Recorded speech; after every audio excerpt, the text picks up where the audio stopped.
Gare aux sorciers. Attention aux sorciers du village. Voilà ce que me disait mon cher papa. Tout d'abord, comment allez-vous, mes chères résilientes et mes chers résilients? Aujourd'hui, je vais vous raconter mon histoire.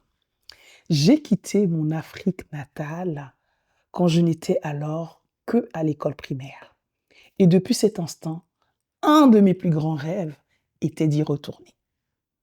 Mais à chaque fois que j'en parlais à mon père, il me disait que si je retourne en Afrique, les sorciers de mon village vont me faire du mal. Et quand je me tournais vers ma mère, elle coupait court en me disant, de toute façon, le billet d'avion est beaucoup trop cher. Ce qui n'était pas faux, étant donné qu'elle ne touchait que le SMIC. Arrivée à l'adolescence, j'ai intégré une association de quartier. Cette association développait un projet qui visait à envoyer dans mon pays d'origine des jeunes bénévoles pour construire des bibliothèques. Les frais à la charge de chaque participant étaient si dérisoires que l'argument de ma maman ne tenait plus la route. Ce beau projet m'a permis d'argumenter auprès de mon père en lui expliquant que les participants étaient obligés de vivre ensemble et n'avaient quartier libre qu'un seul week-end et que personne ne saurait que j'étais au pays, c'est-à-dire en Côte d'Ivoire. Une fois sur place, dans un temps d'échange et de partage avec mon père, je lui ai dit ceci. Tu sais, papa, je ne crois pas en ces histoires de sorcellerie. Et il m'a dit ceci. Ma fille, ne dis pas ça. Les sorciers existent. Ah bon? Oui, Satan existe. Et les sorciers sont ses agents.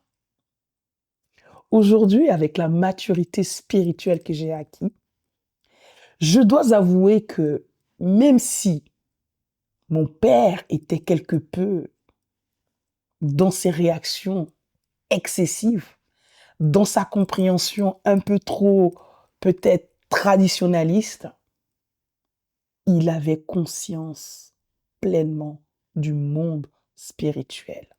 Et lui, il n'ignorait pas les desseins du diable. Ce que je veux te dire au travers de cette histoire, c'est que si comme moi, tu as l'esprit cartésien, laisse-moi te dire que les ténèbres existent bel et bien. Mais sache également que Jésus-Christ est la lumière qui règne sur ces ténèbres. La Bible dit de lui qu'il a dépouillé les dénominations et les autorités. Il les a livrées publiquement en spectacle au travers de la croix. Alors, mon ami, il te suffit de lui donner ta vie.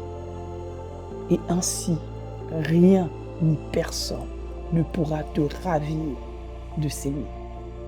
Mais pour cela, il te faut l'accepter dans ton cœur et publiquement comme ton Seigneur et ton Sauveur personnel. Voilà mon ami.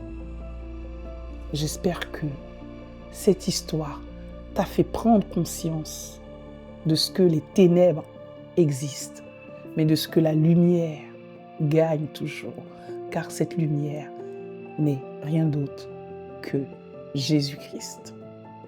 Je te souhaite une excellente journée et je te dis à très vite pour une prochaine vidéo. Reste résilient.